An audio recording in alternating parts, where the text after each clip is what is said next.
What's up guys? Welcome back to my channel. To this video ay gagawa ko ng fiber optic cable na patch cord. Ito yung nakikita nyo guys sa modem. Makita nyo guys na malambot yung wire, na flexible siya. Kasi nasiraan kasi ako ng fiber optic cable na patch cord kasi nga kinagat siya ng daga. Dahil meron tayo gamit, kasi nga pinakita ko sa last vlog na meron akong gamit para makagawa tayo ng fiber optic cable. Kaya di sa ipapakita ko kung paano gumagawa.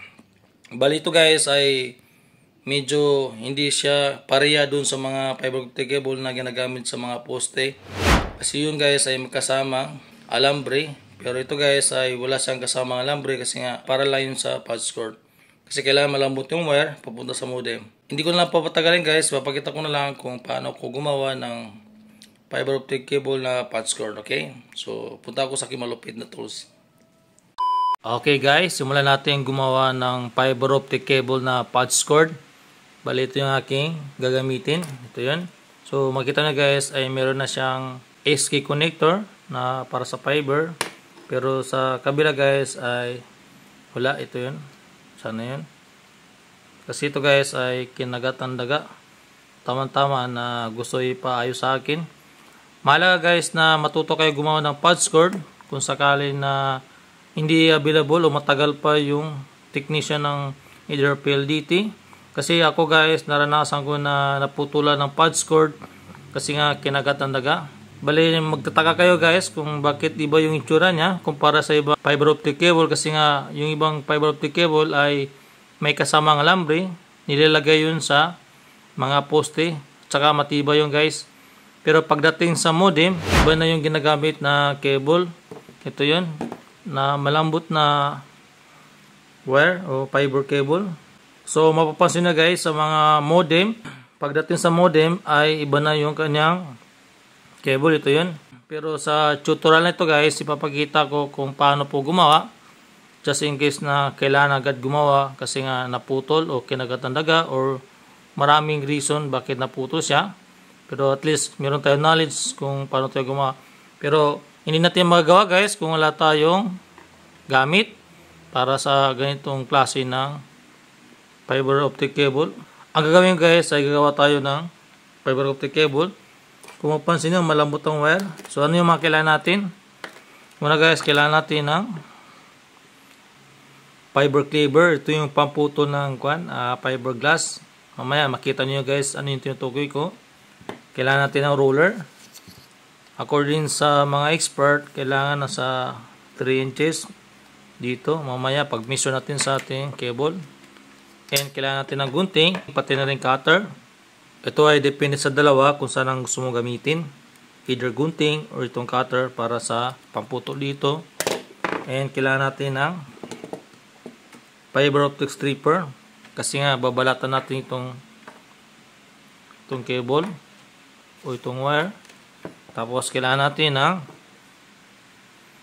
ito guys, visual fault locator. Kasi nga dito natin malalaman kung success o hindi. Kasi nga dito natin malalaman kung okay ba yung ginawa natin na connection. Kasi kailangan tatagos yung ilaw. Pag hindi siya tumagos, ibig sabihin ay may putol dito na part.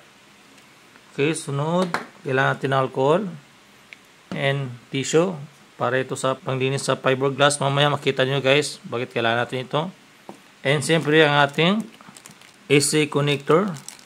Ito guys, bali maraming klase ito guys, iba-ibang kanya design pero same lang ang purpose.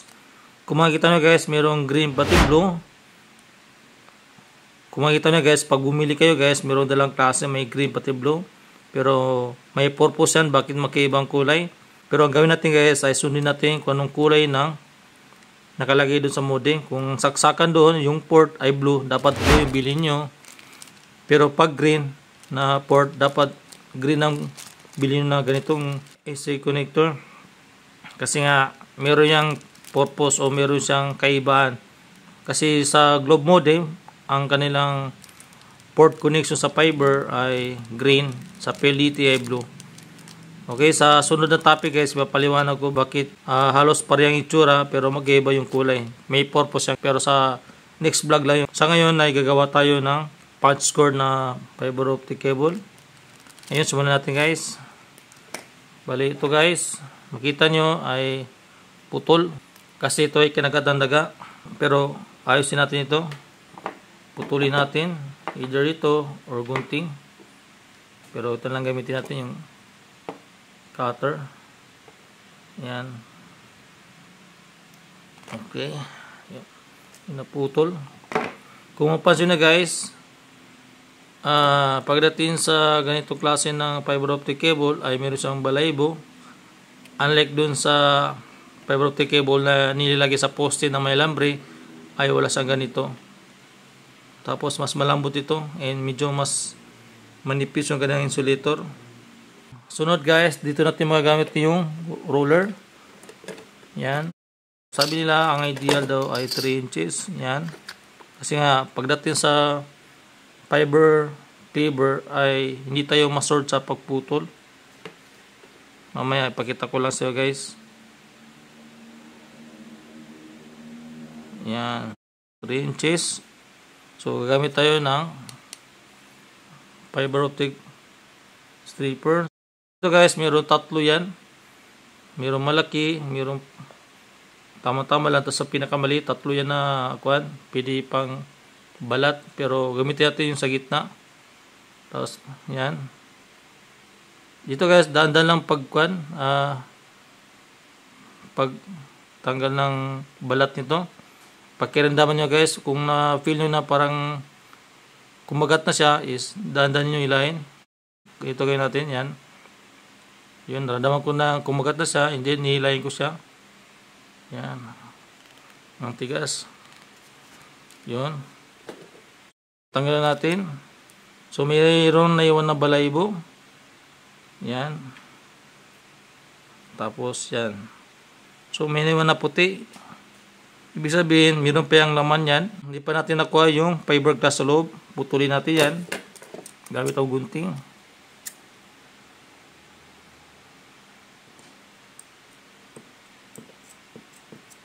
Hindi pa yung kailangan natin yan. Tapos, ayun, magbalat pa tayo kasi hindi natin nakuha yung fiberglass o yung cord nito. Yan. Pakiramdaman guys. Dito na ako sa pangalawa. Yan, tapos tandaan lang. Baka maputol. Ayun. Tanggal na. Kailangan matalas yung pagkailangan mo guys kasi baka maputol yung cable. Yan. So makita nyo guys. Klaro ba? Hindi maklaro. So makita nyo. Yan. Yan guys. Yan, fiberglass. Ito ulit, meron pa yan nakakot. Hindi pa yan siyang final. So, kailangan pa natin balatan. Dito ay double ingat kasi hindi pa natin nakuha yung pinaka-core o yung fiber cable or yung fiberglass. Hindi pa ito yung pinaka-core kasi hindi pa natin nakuha yung fiberglass o yung core nito.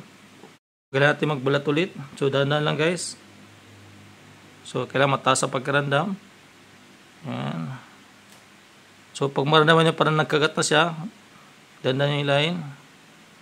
Yan. Yun. Kita nyo guys, nagbalat na siya. Yan. Okay. So, para tanggalat. Nakatingin kasi ako sa camera eh. Yan. Yan. So, makita na guys, may natira mga puti. Dito papasok yung paggamit natin ng alcohol and tissue para matanggal yung natira dito guys. Yan. Kita ba? So malabo. Yan. Kung makita nyo, natanggal yung kanyang balat. Yan. So gamit tayo alcohol. Pati tissue. Yan. Tapos buksan natin. Then i-press natin dito para lalabas yung alcohol dito. Ayan. Meron ng alcohol. Linisan natin yung glass nito. Dahan-dahan lang.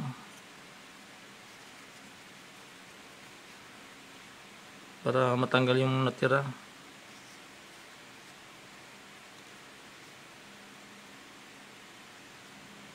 Ingat lang sa paghila, baka putol yung glass. So marandam na guys, parang madulas na siya, ibig sabihin natatanggal na o natanggal na yung natirang balat. Yan, kasi madulas na siya. So ito yung purpose ng alcohol pati tissue. Yan.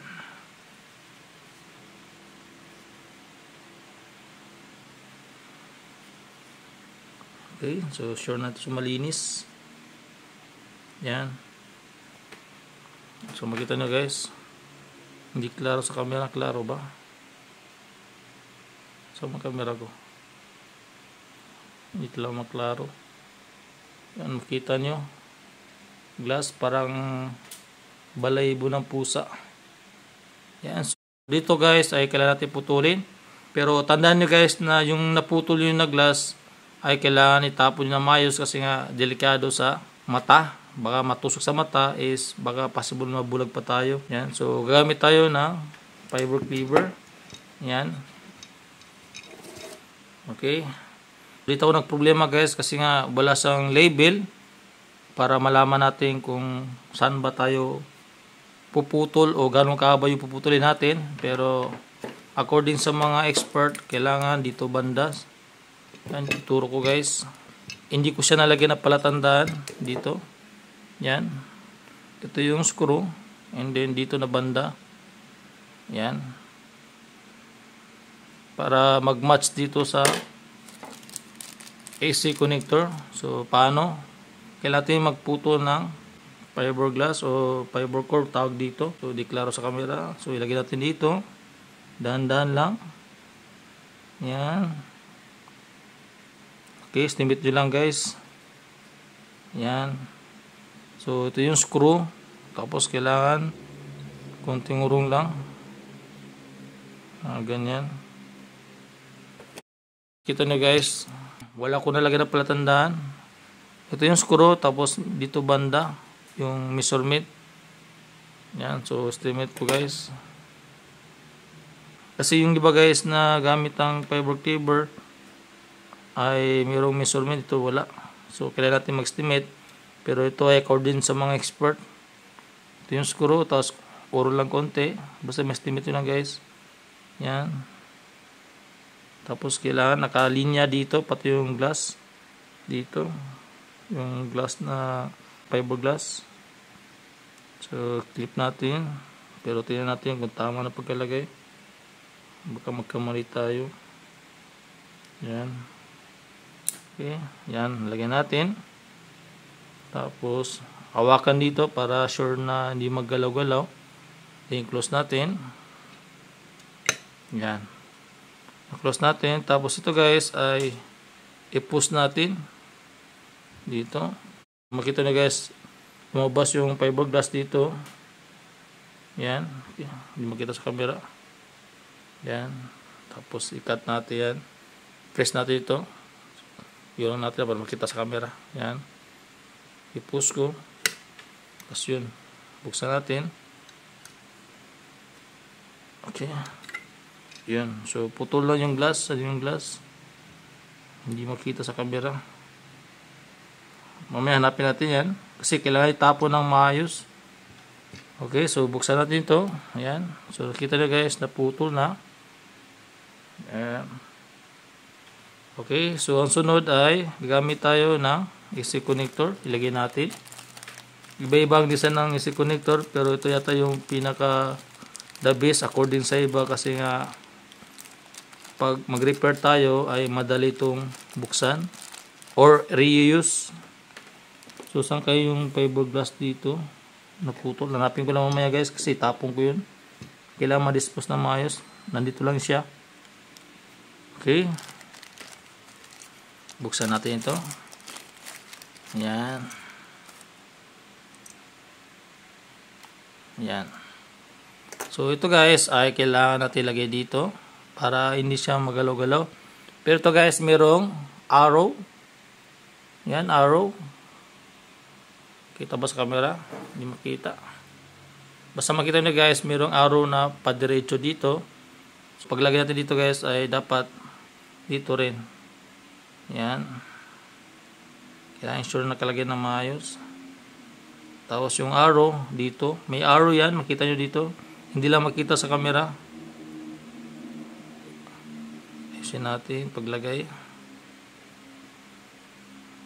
Yan, tapos close natin. Yun na close. Yun natin. Hindi maganda pagkalagay. Ayusin natin. Buksan natin. Kailangan maayos ang pagkalagay. Yan, tapos close natin. Okay, nalagay na. Yan, so yung arrow, mayroong arrow yan na maliit, hindi mapansin sa camera. So sunod ay ilalagay natin dito. Dapat dahan-dahan lang and maingat, baka maputol yung glass. Pero para sure natin ay linisan natin ulit. Linisan natin. Yan.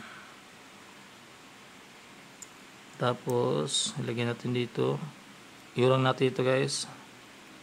Kasi ito ay pwede i-adjust pero ganyan. And then ipasok natin sa butas.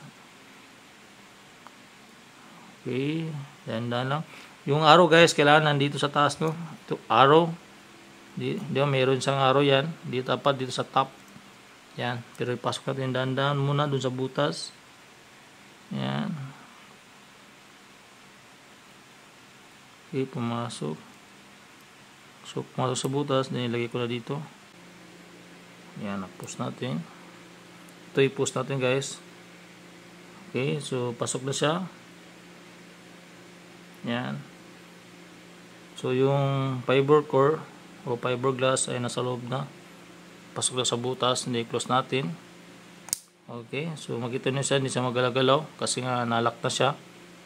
Tapos ito guys ay tanggalin natin. Yan. So para malaman natin kung okay yung ating connection, walang putol, kailangan natin gumamit ng ganito. So tanggalin ito guys, yung takip, and then gamit tayo nito. Yan, yun natin. Yan. Okay, so try natin dito. Buksan natin. Sana success. Yan. Tapos yun guys, makita nyo guys, umiilaw. Ibig sabihin tumatagos yung ating, yan, try natin mag-blinking. Yan, nagbi-blink. Kita nyo guys sa camera. So ibig sabihin ay success yung ating ginawang patch cord, pero hindi pa natin alam kung maganda yung reading. Pero at least nakita nyo guys kung paano ko siya ginagawa. Bale sa next vlog, ipapakita ko kung paano gamitin ito guys, para malaman natin kung good reading o bad reading.